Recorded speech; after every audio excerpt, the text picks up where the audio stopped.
Good morning. I'm looking ahead at a brand new week with you as we study Heal or Healthy Eating, Abundant Living, Lesson 2.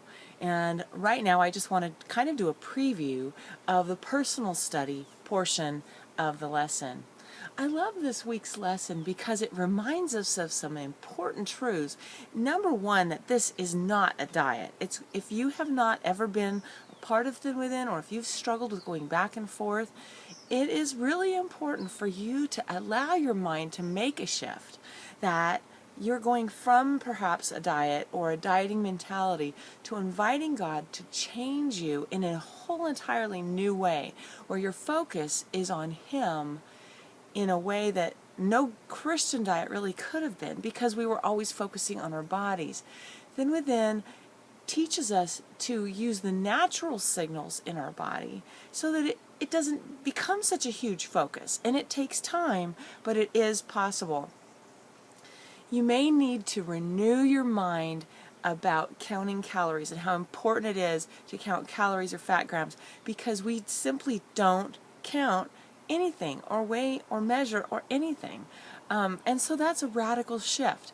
This week we kind of look at some of the mechanics of what the program is consisting of, not just the spiritual components or emotional components, but the actual physical components of it.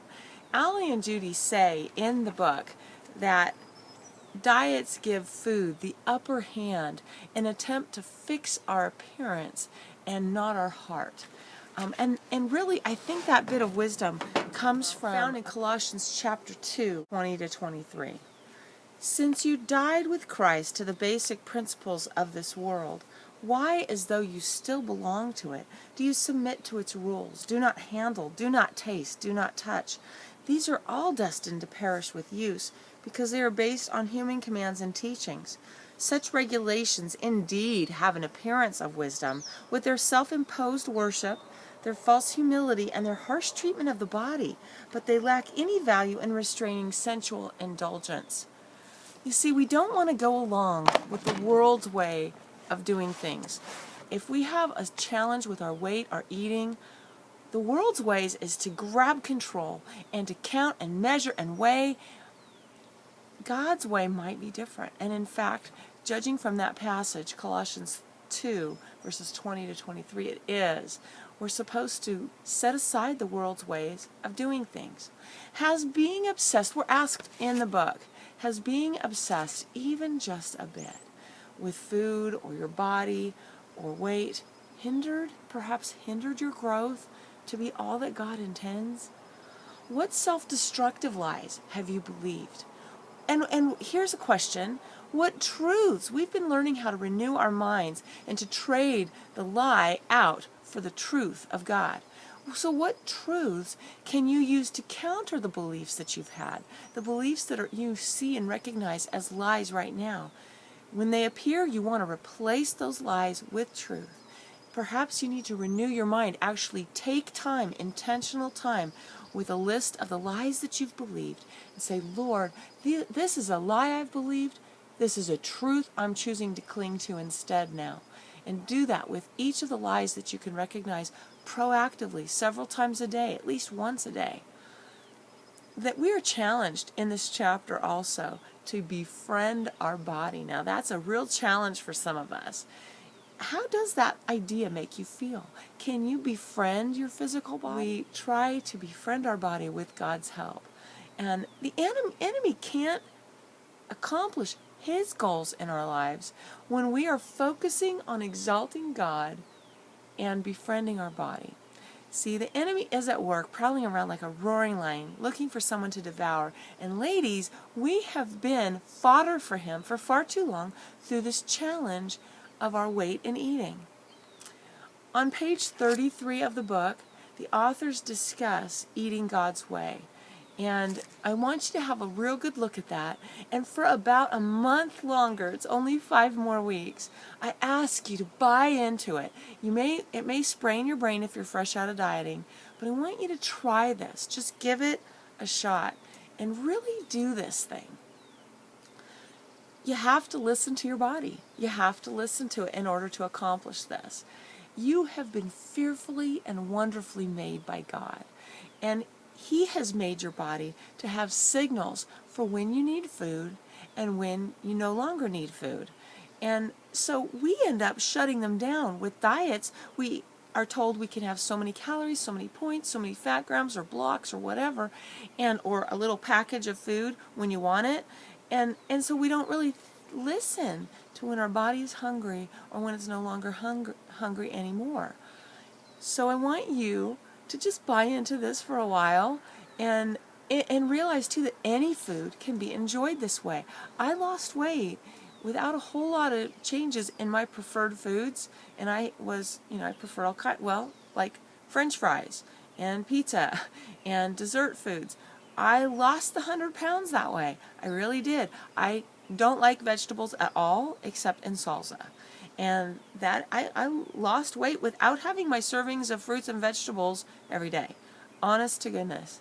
It doesn't mean I recommend that. 1 Corinthians 6:12. All foods are permissible. Not all foods are beneficial. And you can grow in that. But right now, let's experience the freedom that God has purchased for us through Christ. When He declared all foods clean, when He told Peter, I have declared these foods clean. Why do you declare some of them unclean? On page 34, we are asked about foods that you may have banned or considered on the bad list, kind of like Peter had a bad list. And have you ever binged on your bad list foods? It's partly perhaps because you called them bad. And when you're feeling kind of disgruntled or rebellious, you're more likely to go to that bad food list and eat from that bad food list. So I want to challenge you, let's get rid of a bad food list. Let's instead turn to the Lord and invite Him to show us how to eat any food. Any food is permissible between the parameters of physical hunger and physical satisfaction. The hunger scale that you will find in the Heal book includes -5, -4, -3, -2, -1. 0 is still empty. But many people that Allie Smith and Judy Halliday have interacted with go beyond hunger. They have anorexic behavior. And so that is why that scale is a little different than you may have seen within. The truth is 0 is just physical hunger. When you are physically hungry, don't wait. Eat, unless God leads you to wait for some reason, but make sure it's God. And then 5 is comfortable, not stuffed, because 10 would be stuffed. You know, that feeling of Thanksgiving dinner, I've got to open my belt on my pants type of thing. Now, 0 is not a growling stomach for everybody. It's kind of interesting to me that on page 40 that's been added, because in the Thin Within book, which Judy Halliday wrote, it is specifically mentioned that it's not a growling stomach. So I want to urge you, with caution, consider that. And in 1 Corinthians 6:12, just remember that all foods are permissible. Everything is permissible. Not everything is beneficial. Paul then says again, all things are permissible, but I will not be mastered by anything. And in Thin Within, that represents 3 phases. The first one being the freedom phase, and that is where we are right now. We want to enjoy that freedom. So your homework for this week is to complete all of Lesson 2, the personal study and the group study. Write out your responses to the questions on page 45 under Sharing and Discussion Questions. Create personal Heal goals for each level of the Heal pyramid on page 36. And then optional assignment is to consider memorizing the verse on page 42. And then another optional assignment is add to your God list. At least one time add to your God list. To me, I like to add to it every day. And I like to have a praise fest every day. It can take me 5 minutes to do both of those things. And it's great to do when I'm being tempted and want to give in to desire eating. Anyway, prayers for you as you continue through the material this week. I hope that you're being encouraged.